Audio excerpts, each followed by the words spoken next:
বন্দে পুরুষোত্তম পরম প্রেমময় দয়াল শ্রী শ্রী ঠাকুর অনুকূলচন্দ্র রাতুল চরণে আমার শতকোটি প্রণাম জানাই। আপনাদেরকে এই দীপাবলির শুভেচ্ছা অভিনন্দন জানাই এবং অন্তঃস্থল থেকে আনন্দিত জয়গুরু।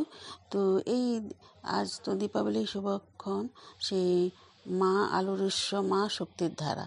আজ তাই এখানে শ্রী শ্রী ঠাকুরের আশীষ বাণী ছিল, প্রথম খণ্ড, বাণী সংখ্যা 56, 2 নভেম্বর 1956, দীপাবলি উপলক্ষে। কী বলেছিলেন? আজ দীপালি, মায় আমার দীপান্বিতা, মায় আমার জীবন আলোক, মায়ের এক হাতে অসৎ নিরোধী অসি, অন্য হাতে বড় অভয়, বাৎসল্যে পরম আশ্রয়। মা তাই মা শিবানী শুভানী, আমার মা কল্যাণী কালী, সত্তার শাশ্বত সম্বেগ, অস্তিত্বের অমৃত উৎস, জীবনের যোগ নর্তনা।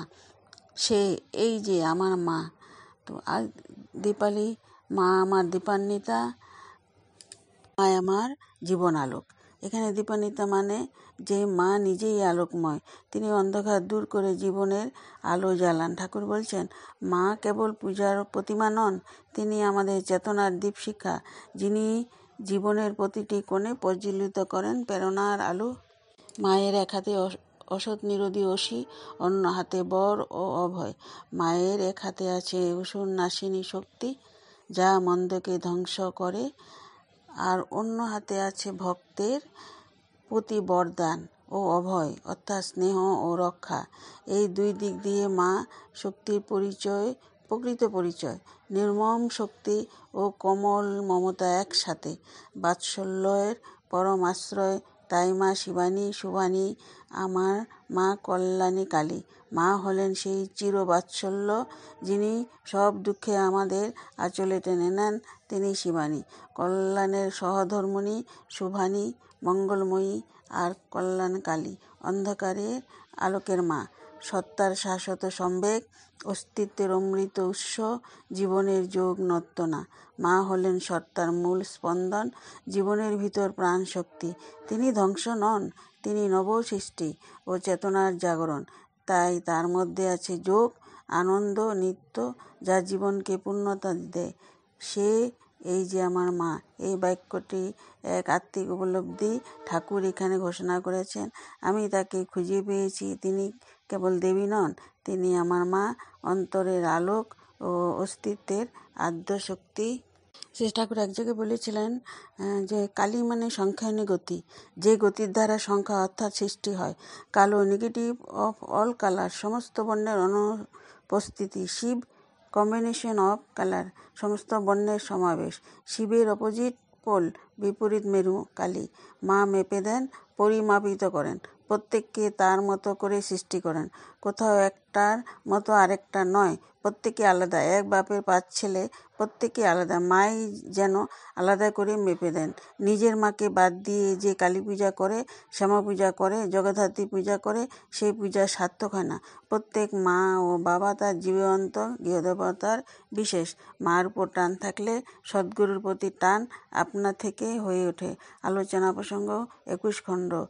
তো শ্রী ঠাকুরের প্রশ্ন করা হলো, শিবের বুকে শ্যামার কল্পনা কেন? শ্রী ঠাকুর বললেন, ব্রহ্মার সৃষ্টি কিন্তু লক্ষ্মীর পেট থেকে নয়, নারায়ণের নাভিবদ্ধ থেকে। পজিটিভ নেগেটিভ যেই এসে মিলল, তার সেন্ট্রাল পয়েন্ট কেন্দ্রবিন্দু থেকে চিদ অণুর স্ফুরণ হতে লাগলো। আলোচনা প্রসঙ্গ 21-166। প্রশ্ন করা হলো, শিবলিঙ্গ সম্বন্ধে আলোচনা হচ্ছিল। শ্রী ঠাকুর বললেন, শিবলিঙ্গ পুরুষ প্রকৃতির মিলনের দ্যোতক। তা থেকে যা কিছু সৃষ্টি, এর পিছনে যে তত্ত্ব আছে তাতে পৌঁছানোর জন্য ওই পূজার ব্যবস্থা। লক্ষ্মী নারায়ণের পদের সেবা করছে, তার ভিতর দিয়ে নারায়ণের নাভিপদ্ম থেকে ব্রহ্মার সৃষ্টি হলো।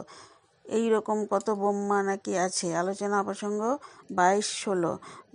প্রশ্ন করা হলো, শিবলিঙ্গের পূজার তাৎপর্য কী? শ্রী ঠাকুর বললেন, ওই সৃষ্টিতত্ত্বের এনব্লেম, প্রতীক।